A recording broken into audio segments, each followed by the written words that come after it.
Hello and welcome to another Demon 212 VC review. Today I'm going to take a look at Samurai Shodown 2 on the NEO.GEO, which if you've never played it before or saw my previous Samurai Shodown review, then basically it's a fighter or a beat 'em up if you'd rather. I personally prefer a beat 'em up, but everyone's different. So at the start you've got a little different usual NEO.GEO games. You've now got an 8 difficulty select, for example. I'm just going to put it on one here just for review purposes. And the option mode, you can choose between USA, Japan and Spain. Basically all that is pretty much the language of the game and stuff like that. Although funnily enough the Spain one seems to come up with English language all the time, just Spanish voice actors. Anyway, there's 15 characters to choose from this time, with one extra to unlock using a code, so that's pretty cool. The only problem is, this time around, the game feels very unbalanced. A lot of the characters don't feel either as powerful as what they used to be, or it's just that the new characters are more powerful, so it's a bit annoying. Basically though, it's pretty much the same gameplay. The whole point is to win 2 rounds. If you win 2 rounds, you go on to the next fight. You get some story scenes if you're on the 1-player mode. Obviously if you're on the 2-player, you're not going to get some story. And that's pretty much the whole gist of it. There's some new things now, although to be fair, I might as well mention the other thing that's returned. Basically, if you don't manage to win 2 rounds straight up, basically if there's some, for example, double KOs or stuff like that, then you get a special stage. I'm not going to show you the special stage for the same reasons as last time. Not only is it too hard to set up double KOs, it's the type of thing that's quite cool to see it for the first time, like through your own eyes whilst you're playing the game. So, new things are pretty much the power meter. That's slightly different now. The whole point of the power meter was if you got the crap kicked out of you, you'd get angry and you become a bit more powerful, and, well, you'd be a bit more powerful for a little bit. Now you can actually pull off a special move, which if you look in the bottom right corner, even though he's a computer, the combo that he's got to push, like the button pressings and all that he's got to push in order to pull it off, come up.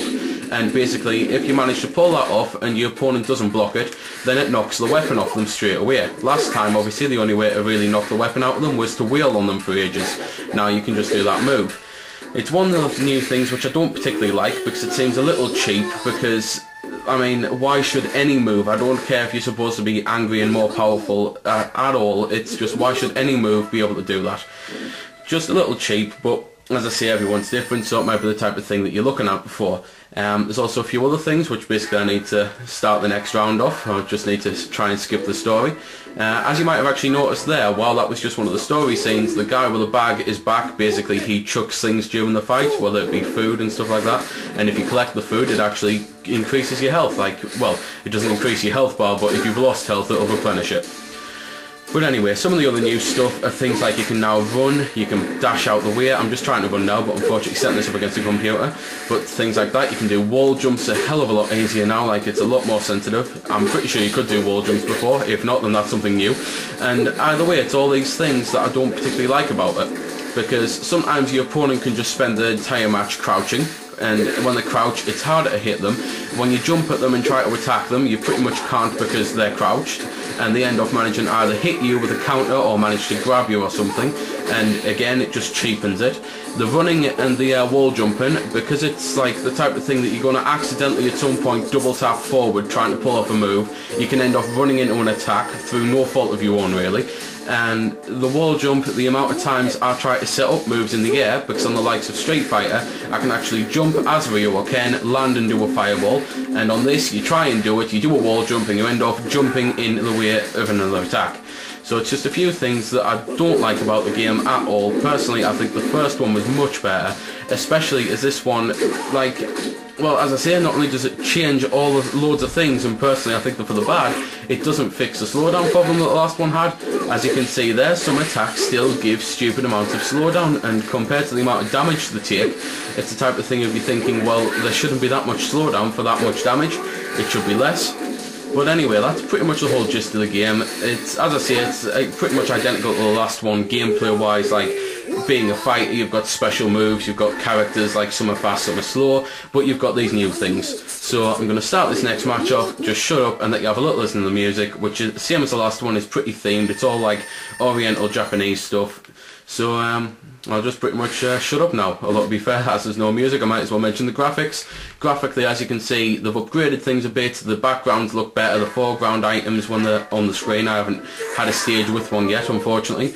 But well, to be fair, there's the plant, but I don't think you can cut that. But anyway, the foreground stuff looks better as well, and the character animations look a lot better too. So anyway, I'm gonna shut up now because here's some music finally.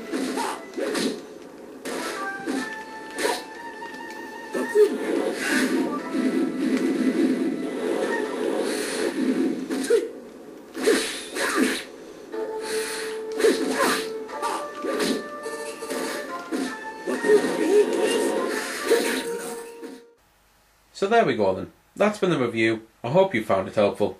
I don't score the games because that's based purely on opinion, so instead I'll leave you to make your own mind up. So thanks for watching, and if you've got any questions about the game that I didn't answer in the vid or that hasn't been answered in the comments, then feel free to ask and I'll help if I can. Also, if you did find it helpful, don't forget to check out my channel because there's plenty more like this up there, and don't forget to subscribe because there'll be plenty more to come as well. So until next time, this has been Demon212, signing off.